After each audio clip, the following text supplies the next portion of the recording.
Moi Tuomas. Ei ole aikoihin nähty. Mitäs sulle kuuluu? Taitaa olla aika monta vuotta, kun me nähtiin, kun nyt on vuosi 2030. Oho, kyllä aikarianta. Sä et ole muuttunut yhtään. No et sinäkään kyllä. No en mä ole täällä kyllä omana itsenäni ollutkaan 15 vuoteen. Jaa, no mitä sä oot sitten puuhaille? Onko sä vielä kuitenkin opena? Miltä se näyttäisi? Normipäivä töissä. No onko opiskelijoita näkynyt tänään? No vähän koko ajan tai oikeastaan ollenkaan. Sillä lailla kun nyt pitääkin. Aivan, että puuhailevat siellä jossain omiaan. Kyllä.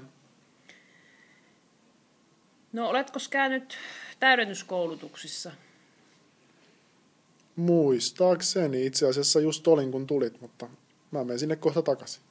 No niin.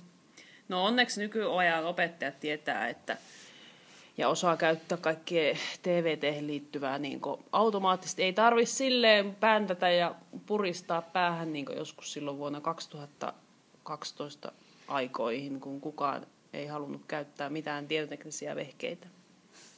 Ai niin, se oli sitä aikaa, kun piirtoheittimiä oli. Joo, niin.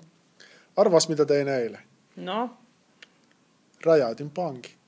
Ai. Joo, mä olin oman ryhmän kanssa mettässä. Ihan oikeassa mettässä? Ihan oikeassa mettässä.